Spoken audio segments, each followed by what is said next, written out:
20 minutes para sa ating kapatid na ipinagmamalaki na si Ustad Ahmad Barsilon. Isang malakas na takbir! Allahu Akbar! Isa sa 6 na pananampalataya ng mga Muslim, kapatid na Wendel, kami ay naniniwala sa aming doktrina sa lahat ng mga kasulatan na ipinadala ng Diyos. Wala kaming pag-aalinlangan dito at kung talagang meron ito, kami ang kauna-unahang maniniwala. Ayaw namin na masabi ng ating mga kapatid na Kristiyano na kami ay hindi naniniwala sa mga kasulatan na ipinadala sa mga Kristiyano, sa mga Hudyo o ano pa mga unang mga tao.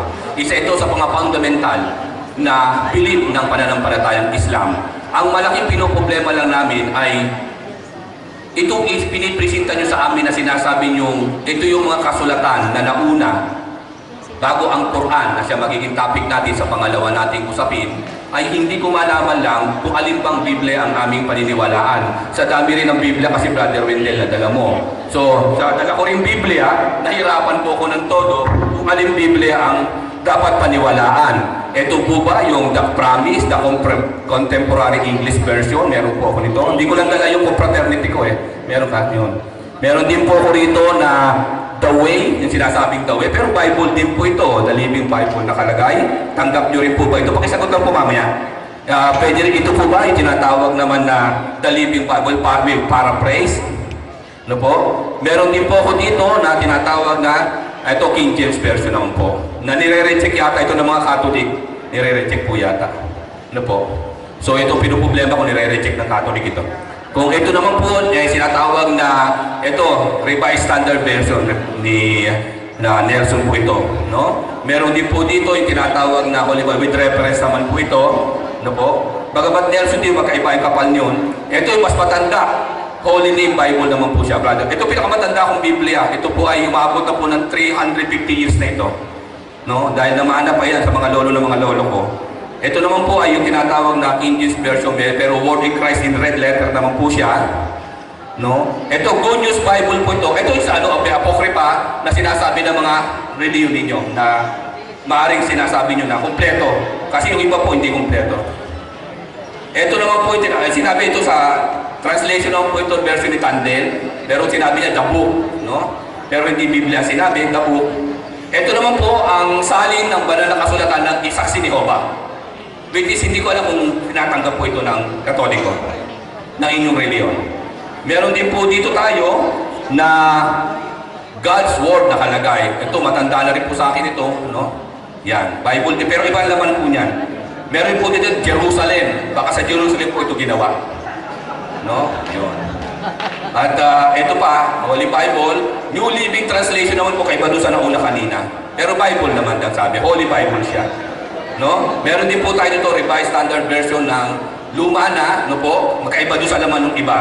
Yan, hindi, okay lang, okay lang. Okay. Meron din dito po na kung saan ay iba pang mga Biblia ko, tulad dito, no? Good News Bible, yan, in English, ano po, yan. Alright. So, hindi na yan. Oh, ito po isa sa mga pinuproblema ko dahil isa sa mga Bible po ito na buklat ko. Ito po yung hindi ko binubuklat na version sa Biblia, Brother Wendel. Pakisabi ko po ito po ay pwede sa akin. Kasi bakit? Catholic Women's Devotional Bible. Para sa babae lang.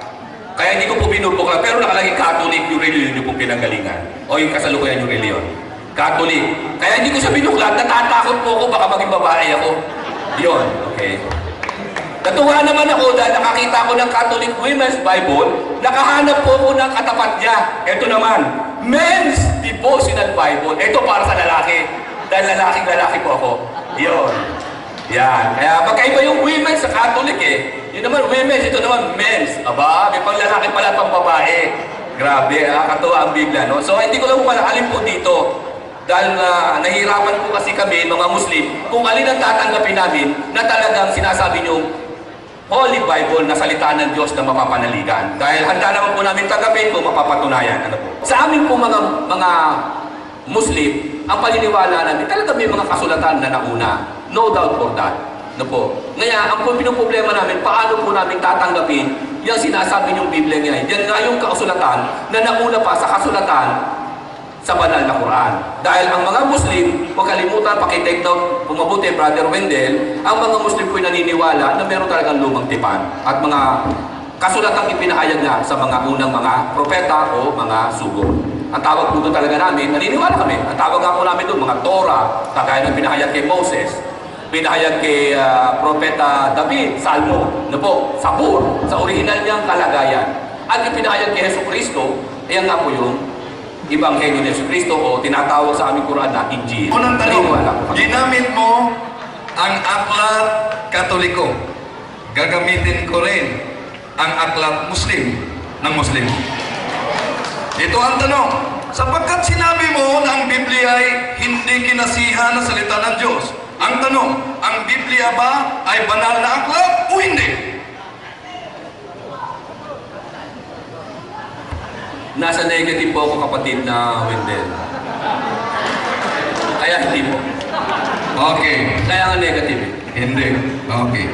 Kung mabasa ko sa aklat ng mga Muslim na sinabi, ang Bibliang Katoliko mismo ay banal na aklat, sang-ayon ka, nagsinungaling ka.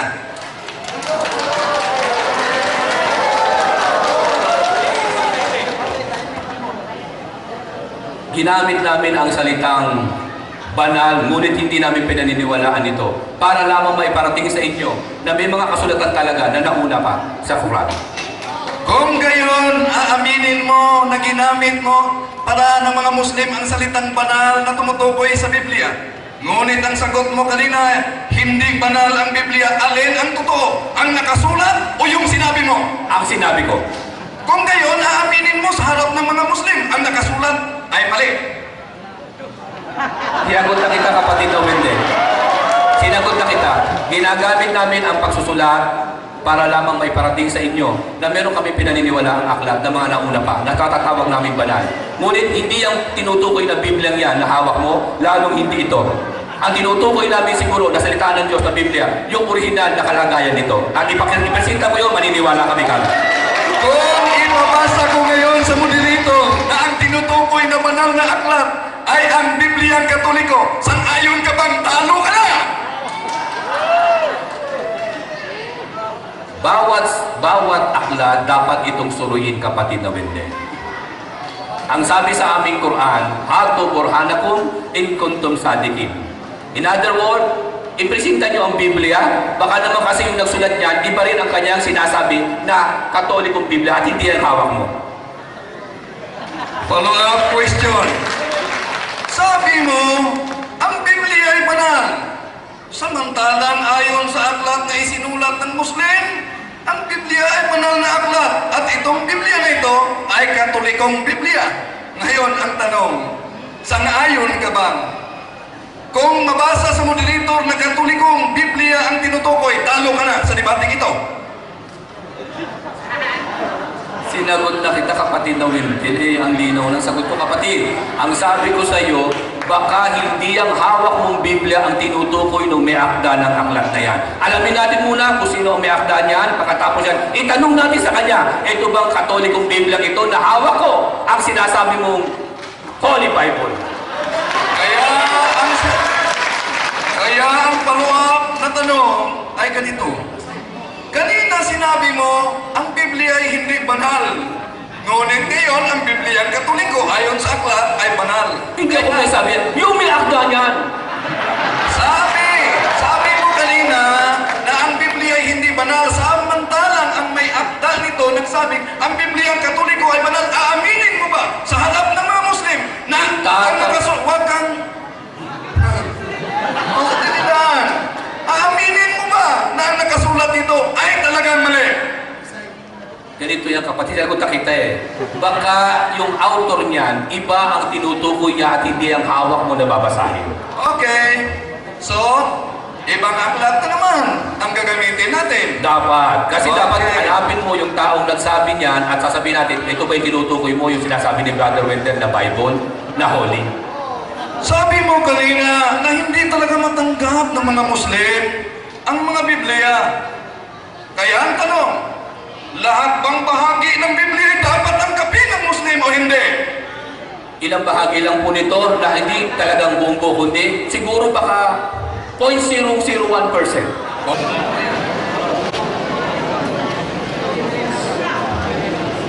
20 minutes, tatawagin po natin si Wendell Talibong po ng Catholic Faith Napakasaya Defender. sa debating ito talaga. Ito ang pinakamasaya na debate na nakaharap po ang ating kapatid na si Ustad sa Barcelona. Malinaw ang paksa namin. Resolve that the Bible is inspired word of God. Sabi ng ating kapatid kanina, dapat hindi tawagin ang Biblia na banal na aklat. Okay. Tingnan po natin sa kanila mismong aklat kung ano ang nakasulat.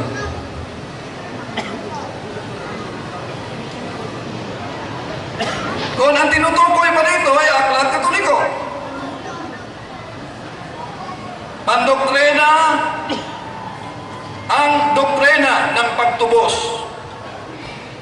Ito'y itinagalog, isinalin ng Tagalog ni Abdul Adi Gumandel. Anong nakasulat? Ang lahat ng talata sa banal na Biblia sa aklat na ito ay galing sa Biblia ng Iglesia Katolika. Akala ko ba'y nabasa ng kapatid ito?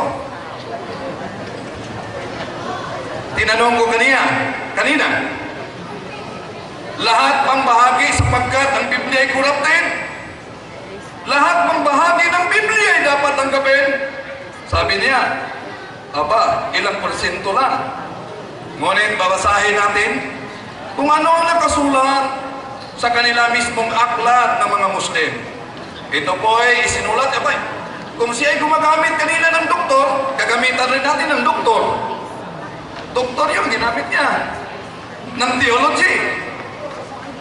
Ngunit hindi nakita batay sa naturang aklat ang sinabi niya. Sa page 3, tila mayroong dalawang katuwiran na labis na maling palagay hinggil sa looban ng mga Muslim sa Biblia. Ano yung maling palagay hinggil sa looban ng mga Muslim, sa loobin ng mga Muslim tungkol sa Biblia? Ito ang mali na palagay na hindi tinatanggap ng mga Muslim ang buong Biblia. Ayan na. Sino ba sa inyo ang nagsalita ng totoo?